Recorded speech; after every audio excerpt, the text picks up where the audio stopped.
우리가 23년에 발매된 수능 특강 독서에 수록되어 있던 지문을 같이 볼 건데요. 소재는 인공지능과 관련된 이모저모가 실려 있어요.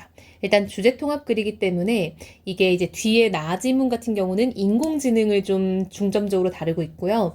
가지문 같은 경우에는 동일론과 기능주의를 통해서 인간의 어떤 정신은 어떻게 구현되는가에 대한 관심을 보여주고 있습니다. 자, 여러분 일단은 인공지능이라는 거는 현재 우리 사회에서 가장 핫한 소재 중에 하나고요. 따라서 우리의 독서 지문에서도 가장 핫한 소재 중에 하나예요. 그래서 우리 친구들이 이 지문뿐만 아니라 다른 지문에서도 인공지능은 언제나 자주 만날 수 있다는 거, 그런 점을 염두에 두고 꼭 이 지문 하나만을 위해서 공부를 한다기보다는 이번 기회에 용어 같은 것들을 조금 정리해 보면서 앞으로도 내가 계속 이런 지문들을 읽을 수 있겠구나를 염두에 두면 좋을 것 같습니다. 자, 우리 한번 본격적으로 들어가 볼게요. 신경과학의 발달과 함께 등장한 동일론에서는 자, 여러분 동일론이라는 게 나왔어요. 정신 상태를 뇌의 상태와 동일하다라고 봤대요. 한마디로 여러분 동일론은요. 정신이라는 건 곧 뇌다라고 보는 거예요.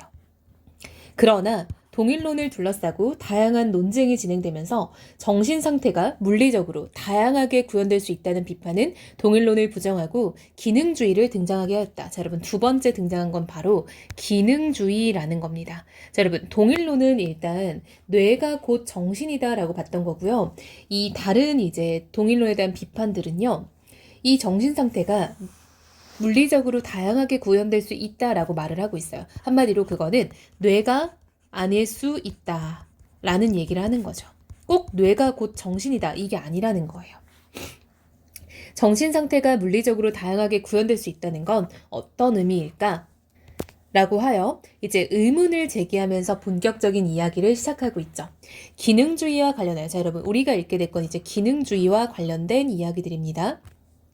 다음의 경우를 상상해보자. 우리와 똑같이 고통을 느끼는 외계인이 있다고 하자. 외계인의 몸은 신경세포 대신에 수많은 파이프가 관통하고 있으며 전달되는 물의 압력에 의해 어떤 밸브는 열리고 어떤 밸브는 닫히는 방식으로 고통을 느낀다. 이번에는 우리와 똑같이 고통을 느끼는 로봇이 발명되었다고 상상해보자.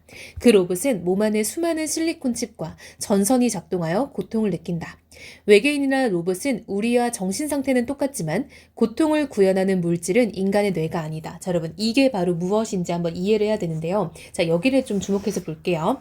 외계인이나 로봇은 우리와 정신 상태는 똑같다라고 돼 있는데요. 이때 말하는 이 정신 상태는요. 무언가를 느끼는 것. 이 지문에서는 고통인 거죠. 자, 고통이라는 것을 느끼는 정신 상태는 동일하다는 거예요. 한마디로 외계인도 고통을 느끼고요. 로봇도 고통을 느끼고요. 인간도 고통을 느끼죠. 그러나 차이점이 있다는 거예요. 외계인은 뭘 통해 느낀다?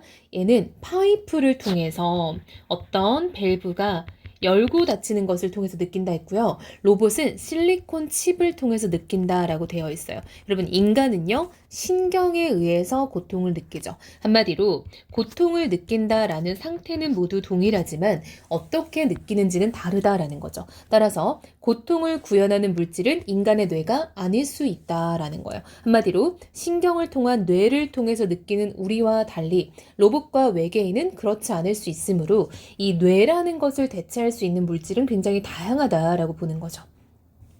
이를 통해 정신 상태는 뇌의 상태와 동일하지 않다는 주장이 가능하며 자, 여러분 정신 상태가 곧 뇌의 상태와 동일하다라는 게 동일론의 입장이잖아요. 그럼 동일론을 비판하는 주장이 가능하며 동일론이 옳지 않다는 반론도 가능하다. 그쵸? 쌤이 앞에서 설명한 거죠. 기능주의는 동일론의 주장과 달리 차이점이네요. 정신 상태가 어떤 물질로 만들어졌는지는 중요하지 않다라고 생각을 한대요. 왜냐하면 이유죠. 인간이나 앞에 상상에서 나오는 외계인, 로봇 모두 똑같이 고통을 느끼기 때문이다. 자, 여러분 똑같이 고통을 느낀다라는 거는 정신 상태는 동일하다라는 뜻인 거죠. 기능주의에서 정신은 어떤 입력이 들어올 때 어떤 출력을 내보낸다는 인과적 역할로서 정의된다. 자, 여러분 기능주의에서 정신이라는 거는 입력과 출력, 한마디로 인풋과 아웃풋의 조합 같은 거죠.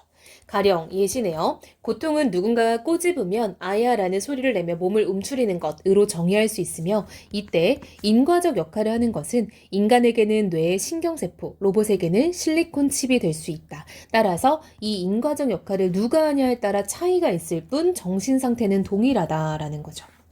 기능주의는 철학의 심신 문제에 대한 해결책을 제시했다는 평가를 넘어 인공지능 연구를 촉발시키고 인지과학이라는 학문의 정체성을 마련하는 토대가 되기까지 했다. 자, 여러분 이게 바로 기능주의의 의의인 거죠.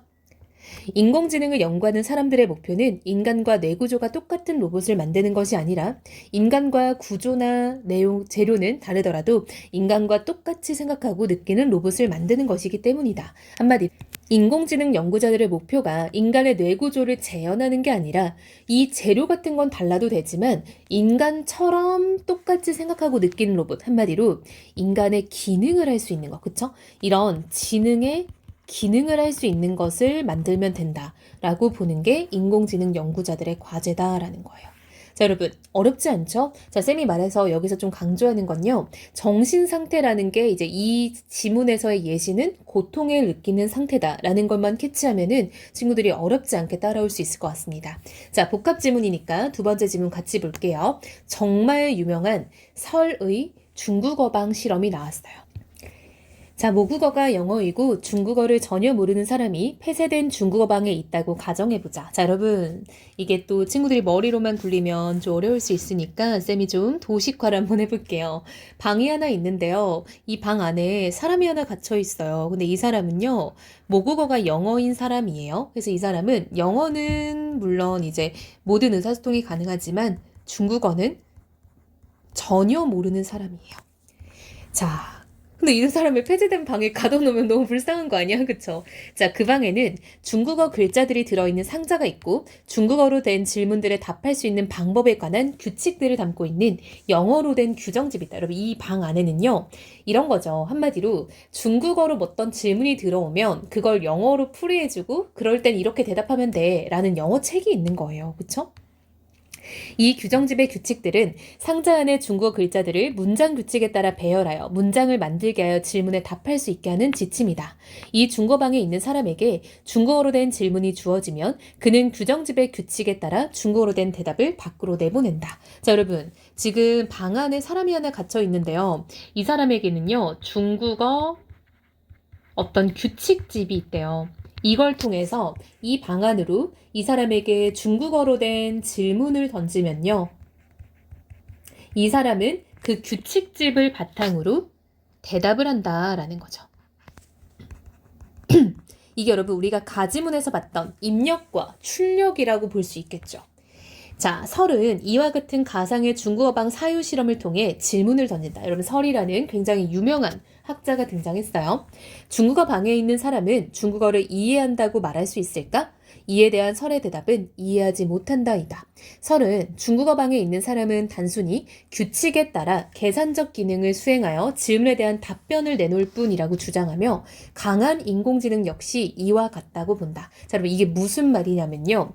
그 당시에 강한 인공지능이라는 어떤 사람들이 스스로 인공지능이 판단할 수 있다라고 주장하는 인공지능들이 생긴 거예요. 자, 여러분 인공지능에는요, 약 인공지능도 있고 강 인공지능도 있는 거예요. 근데 이 약과 강의 차이점은 뭐냐면 약은 그냥 입력한 대로 출력을 도출하는 그런 느낌인 거예요. 그래서 우리가 기존의 컴퓨터 같은 느낌인 거고요. 강 인공지능은 인공지능이 스스로 판단할 수 있다라고 생각하는 게 강한 인공지능이었어요.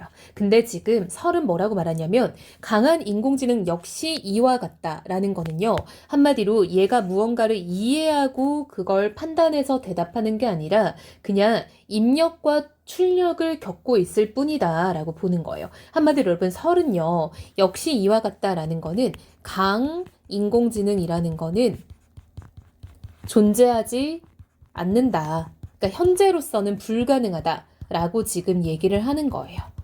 근데 이 글이 조금 불친절하게 등장을 한 거죠.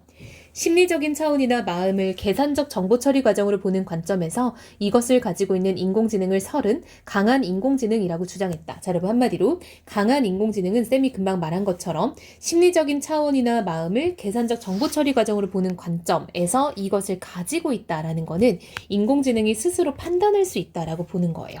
따라서 강한 인공지능은 잘 짜여진 컴퓨터 프로그램을 가지고 있는 것이었다. 설에게 컴퓨터가 계산적 정보를 처리하는 방식은 중국어 방에서 일어나는 일과 똑같다. 자, 한마디로 강한 인공지능이라고 사람들이 불렀던 거예요. 그쵸? 사람들이 이제껏 얘는 스스로 판단할 수 있어. 얘는 다른 인공지능이야. 얘는 일반 컴퓨터랑 달라. 라고 말했던 그 인공지능은 사실은 그냥 잘 짜여진 컴퓨터 프로그램을 가지고 있는 것에 불과하다라고 설이 생각한 거예요.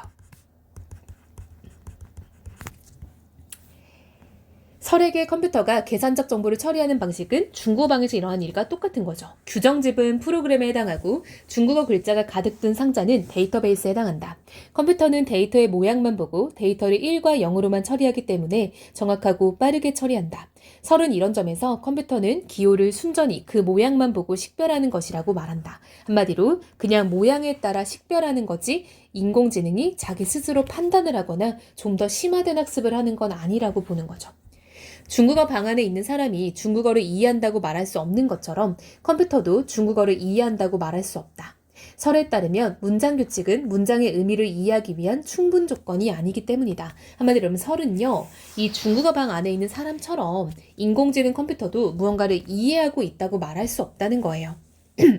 언어를 이해한다는 것은 문장 규칙에 따라 언어 기호와 그 기호가 지시하는 의미들을 배열하는 것만이 아니다. 예를 들어 창문이 열려있는 상태에서 바람이 차지 않니? 라는 문장은 창문을 닫으라는 의미를 내포하고 있으며 이 의미는 문장 규칙을 사용해 파악할 수 있는 것이 아니다. 그쵸 여러분? 이게 무슨 말이냐면요. 문법적으로 이 문장의 형태는 의문문이에요.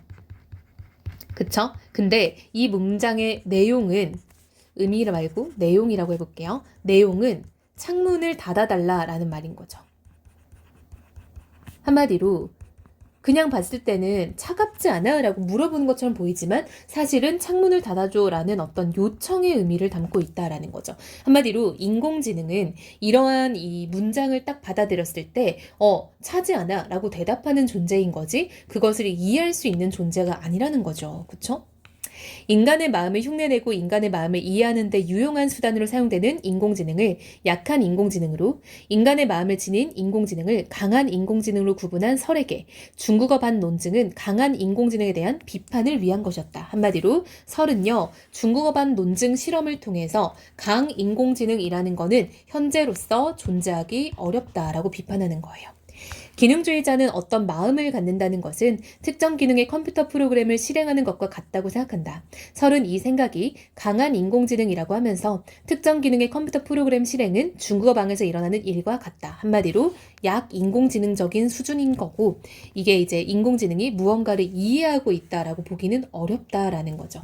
한마디로 사람들이 말하는 그 강한 인공지능이라는 거는 현재 그 정도로 발달이 되지 않았고 설이 말하는 중국어 방에서 일어나는 일과 같다는 거는 단순히 입력이 들어오면은 이해하지 못하고 출력하는 과정에 불과하다라고 보는 거예요.